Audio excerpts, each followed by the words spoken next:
Hi. Hello. Hey, everyone. I am Ashley Ruhl. I'm the narrative director on SWTOR. I'm Caitlin Sullivan Kelly. I am the lead writer on Star Wars: The Old Republic. And today we're going to talk about the narrative you can see in Update 7.4, Chains in the Dark. So first off, I just really wanted to say that we're really excited to keep bringing you narrative content for this update and future updates. Nothing is changing on that front. And we're really excited to show you what's coming after 7.4 eventually. There's so many great moments and character moments and a lot of really cool choices. And we're thrilled that we get to keep sharing this story with all of you. Yep. Like Ashley mentioned, even in this one alone, there's some great cinematic moments that I watched the little clips of them over and over again. And it's like, even though I wrote them, it's just really cool to see everything come to life. Mm-hmm. And we're really excited for everyone to get to experience it. And we're super excited to talk about it now. Yeah. So we'll jump right in. Yeah. So where did we leave off? Where are we picking up from? Sure. Well, from 7.2, Showdown on Runic, Hedicole fled Runic after her battle with Shay. And since then, she's kind of been in hiding with the rest of the Hidden Chain in the galaxy. And Shay's been doing everything that she can to track down where they went and find them. She's also been supported by her Arbiter of the Mandalorians, Jakaya Ordo, and his brother Ras. They've been looking into leads to try and find the Hidden Chain as well. And that's actually where the Chains in the Dark storyline is going to kick off. We're actually going to be helping Ras Ordo with investigating a lead that may locate where Hedda has gone with the Hidden Chain. But while we're doing that, we get a call from Jakaya that says, oh no, the Hidden Chain have actually come out of hiding and they are attacking indiscriminate targets all across the galaxy, all at once. And unfortunately for Jakaya, he can't keep up with all the different pop-ups of strike teams, and one of those places that's being attacked is actually on the Republic world of Ord Mantell, which I don't think would be a very good idea for Mandalorians to be fighting a turf war on a Republic world. Probably wouldn't go very well for them. So Jakaya actually asked the player to intervene on their behalf and go to Ord Mantell to stop the assault. That's exactly what we're going to do. We're going to go to Ord Mantell. We're going to talk to a couple of characters who are interested in supporting our faction. They're going to give us the information that we need to find out more about what the Hidden Chain is after. And when we get that information, it's going to send us to a new unexplored area that Musco mentioned earlier called Kessen's Landing. This landing zone is it's previously unexplored. It's brand new to the game. Since it's on a Republic world, it's technically overseen by the Republic military. They support them with military outposts, infrastructure, and things like that. But as the war previously with the Mantellian separatist movement kind of dwindled down, Kessen's Landing has been more and more abandoned over the years. They've let things fall into disrepair, and the people there really feel abandoned and just overlooked by the Republic. They don't feel like a priority. There's still a pretty strong community, though, there, even if they're not supported by the Republic. Absolutely. So when they kind of lost support from the big guys upstairs in the Republic, they learned how to rely on each other.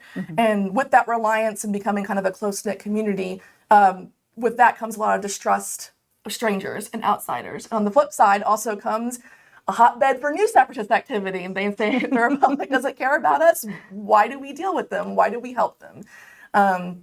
So we're actually going to need to get some help from the locals if we want to figure out what the Hidden Chain is doing and what's going on and stop them. But navigating that distrust is going to be a little difficult, but it's going to be necessary if we want to achieve our goals. And traditionally, Empire characters haven't really spent a lot of time on Ord Mantell because it was governed by the Republic. But there's some leniency in this space, right? Because it's not doesn't have as much Republic presence. Absolutely. Like I said before, people are kind of thinking, well, why should we help the Republic? And with that comes, why should we call them Impter on the planet? So if they see a Sith running around, it's probably just another Tuesday for them. It's not their business. They don't know what's going on. So they're going to let you do whatever you want to do on that world. And maybe some opportunities to sway the people of Kessen's Landing to your faction and your interests. Yep. Oh, yes. Sorry. So we have a little bit of a fly-through video to show you of Kessen's Landing so far. Check it out. It's beautiful!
I love everything about the town and the space there, but the just being very close to a volcano is really, really cool. An active volcano. Yeah. No, I love that final shot. And I was telling Ashley yesterday, there's actually a word for the plumes of steam that show up, a geology fact of the day. When lava hits water and cools like that, it's called a lathe. Ooh, so, that's quite alazing. It is. It's quite alazing. We love that word so much, we actually use it in the area. It's actually, so not alazing, just alaze. Yes. Yeah, you got to see a couple of the places you're going to get to run around while you're in Kessen's Landing, a bunch of really cool spots that we're so excited for everyone to see in game.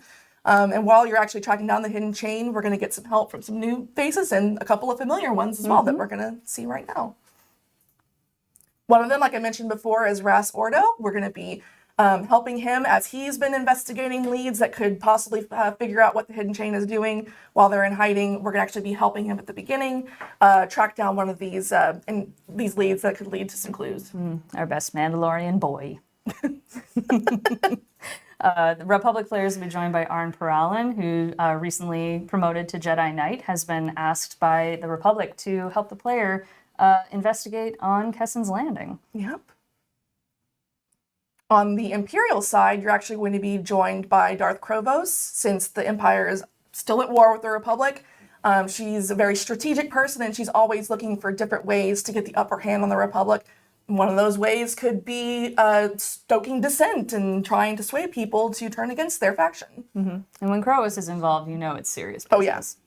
We're also bringing back some characters you may not recognize from way back when.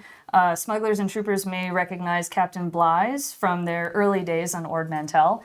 After the original Separatist conflict, he was promoted to negotiate between the Republic and the Mantellian forces, and he's been doing that ever since. So he's a little stressed out, especially with the Republic not giving as much support to Kessen's Landing. Yeah, stressed out is to say the least, I think. Yeah.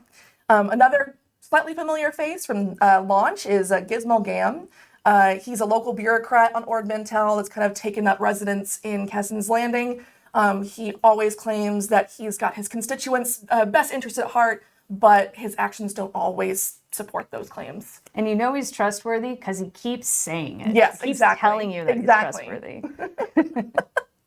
And we have a new face on Kessen's Landing. This is Petra Niram. She's a Cathar resident of Kessen's Landing. And she gets caught up in the hidden chain assault while looking for her missing sister, Mina.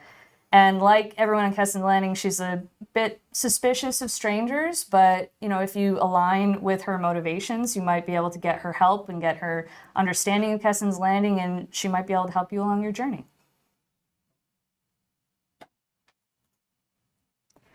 And so after the Chains in the Dark storyline, there's still a lot to do on Kessen's Landing. It's a full daily area. There will be a lot of repeatable missions to deal with the hidden chain and fallout of the hidden chain and the Separatists. There's going to be new mounts, there's new armors, achievements. There's also a secret set of missions that will get you a special piece of tech that takes you all over the galaxy. And you'll probably want this tech if you're going to be spending a lot of time on Kessen's Landing. It'll be pretty helpful. We also have new world boss. Yay! FR3D0M is Separatist, right? Separatist battle droid. Battle Yeah, droid, but yes. the Separatists have actually reprogrammed to spread their views. Some might say it's propaganda, and also eliminate anyone who tries to resist that propaganda.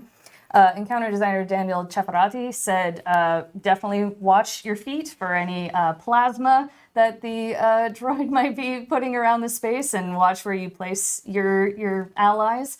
But this should be a really fun one to tackle with your friends, so definitely check that out. And in addition to the mount that's going to be on the reputation track, there's also a very small chance, a rare chance, if the world boss might drop a version of the mount that is the same coloring as FR3D0M. All right, and now on to Lane Vizla. Now, where did we leave Lane? She was on Runic, right? She was on The- Runic. The baby basilisk. Baby droid. basilisk. I'm pretty sure she's still on Runic because if you've played through her storyline on Runic, she mentions quite a few times that basilisk droids are so rare that at this point that nobody really knows anything about them.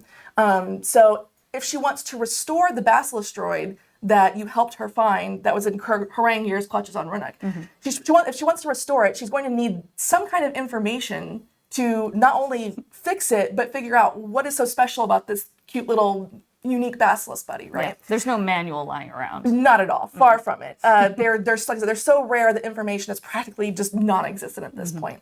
So Lane has got a pretty insurmountable task to overcome if she's going to restore this for us. Yeah. However, she does learn of someone who is considered the foremost authority in droid maintenance and droid history, but he's only known as the curator. So it's going to be up to us to try and figure out, or to get his help to figure out how to fix this basilisk droid. We're also going to see an appearance, we're going to be joined actually by a somewhat familiar assassin droid that may come in an unexpected form for all of us. Yeah. This is good, so good. We are very excited about this. So you want to talk a little bit about Lane? Yeah, of course. For those of you who may not remember Lane Vizla or haven't encountered her yet, Lane is actually Shae Vizla, who is Mandalore the Avenger. Lane is her cousin, her distant cousin. They share a lot of similarities personality-wise. Lane is also very stubborn like Shae is. But Lane isn't much of a bounty hunter or kind of a people person, if you can call Shae that. But Lane would probably rather deal with machines and tinker with things than deal with most people. But she's also, like I said, very, very stubborn and very eager to prove herself. Yes. We also have the Curator, which is a self-moniker named Curator, who is very anonymous, has maintained his anonymity, but is one of the foremost experts in droids in the galaxy. And so it'll be your mission to not only find him, but also convince him to help you in your pursuit of repairing the basilisk droids. So I will say that one of the things that the Curator wants you to do to get his help is to find an HK-24 droid. Now, if you thought basilisk droids were rare, these guys are even more rare. Now, they're not the same as HK-47 droids, which are, obviously way more familiar, but they were actually designed by Zerka Corporation hundreds of years before the current time in game, in the run-up to the Mandalorian Neo-Crusader invasion, but nobody wanted them. So they just stopped production. There were very few that were actually made. The few that did exist were actually used by someone in a very nefarious corporate scheme. They were all destroyed in the process, and the Republic outlawed them after that. So very, very few have survived to the current time in the game. So it's going to be very, very tricky to try and find one. And also because they were built to fight Mandalorians, that means they were specifically programmed to destroy basilisk droids. So they'll know a lot about them, but they'll know a lot about how to destroy basilisk droids. So if we want to have it help us restore a basilisk droid, we're probably going to have to make a few modifications to get its help. And this kind of droid that's so rare is probably very attractive to a droid expert / Exactly. curator. That's going to be like the crown jewel of his collection, pretty much, at that point. All right, and last up, we have our cinematic lighting update that I want to talk to you all about. So since 7.2 Showdown on Runic, we've been testing and implementing a new character lighting system within cinematics that updates the way lights act in our cutscenes. So it uses more environmental lighting instead of spotlights that we've used in the past. It creates a lot more self-shadowing, more detailed self-shadowing on the characters, and increases our level of control on the artist side for creating lights within the cinematics. And so we've been testing this in 7.2 and 7.3 and more now in 7.4, but in 7.4, we are turning this on across the entire game.